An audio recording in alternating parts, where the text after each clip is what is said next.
Ay, Tabo, may tatanong ako sa iyo, ha? Ano naman yan? Kung umulan ng sex organ kaya ng mga babae, anong gagawin mo? Nako pare, siguradong kulimlim palaang ay ako'y hubo na. Manyakis! Ito pa isang tanong, pare. Sige. Sinong lalaki ang unang tinagihawat? Abay, siyempre si Adan. Bakit naman si Adan? Aba, ay si Adan ang unang kumain ng manik. Busy. Ikaw na tao ka. Nakakahiya yung mga ginagawa mo. Bakit naman? Aba, ay nung birthday nga ni Mayor panay ako mo ng pagkain. Punong-puno na nga lagi yung plato mo. Pinagtitinginan ka na nga ng mga tao, di ka na nahiya Bakit ako mahiya? Ay sinasabi ko naman sa mga taong ang kinukuha kong pagkain ni para iyo.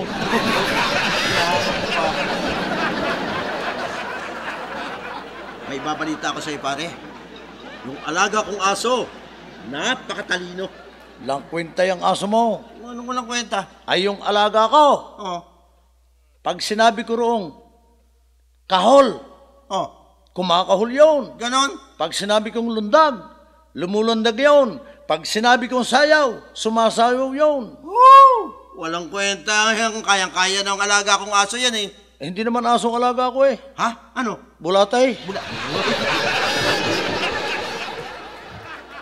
Tabo. Yung lolo ko. Nabalitaan mo ba? Ang galing-galing. Bakit magaling? Aba, noong 1990, sumisid siya sa Manila Bay. 3 oras. Nang lumutang, may tangay sa bibig, gintong balaraw. Isipin mo 3 oras sa ilalim.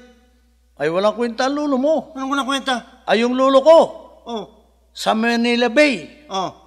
sumisid noong 1991. 1981? Oo. Gano'ng katagal sa ilalim? At anong tangay ng bibig niya nung lumutang? Ala, ay hindi pa nga nalutang hanggang ngayon eh. Baka patay na. Malungkot ang nangyari kay paring Bertong Playboy. Bakit naman pare? Anong nangyari? Dahil yung kapitbahay niyang bata Oh, ay nagsiselos doon sa kapatid na bunso. ganon? Ang ginawa ng bata, Hmm. nilagyan ng lason ang nipples ng kanyang ina. Hindi din yung ina. Oo. Oh. Nako, kinabukasan, patay si Berto.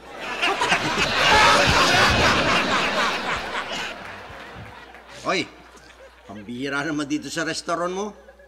Isang bowl lang in order ko bakit 2 kutsarang nilagay mo? Yung isa, para sa sabaw. At yung isa, ay pansalok na langaw. Bakit ng lasang sabon? Eh, ano kang order mo? Noodle soup. Aba, di tama. Di lasang sabon nga. Bakit mainit yata ulo mo, pare? Kasi ka naman, Hmm. yung anak kong teenager, O ngayon? sabi sa akin, Tatay, may regla na po ako. Ha? Tanong ko sa kanya, anong kulay? Sagot sa akin, brown po. Ba, brown. Sabi ko, LBM yan. Sulong sa banyo, maghugas ka ng puwit. Lintik na bakla ito. Ambisyoso. Bakla pala.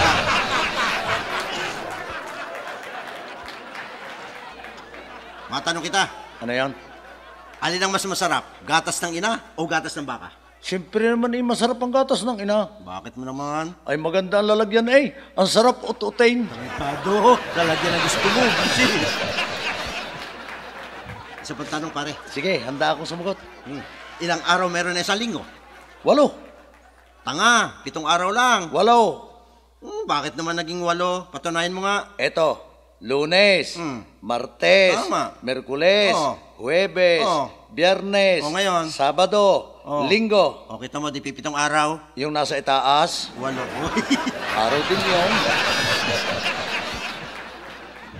Pare, sa English ulit tayo. Sige, kahit na English. Anong English? Sa maliit na baboy? Piglet, Sa maliit na manok? chick, Sa maliit na baka? alay corn beef. Tanga! Bakit corn beef? Malaki ka ang corn beef. Oo, hindi.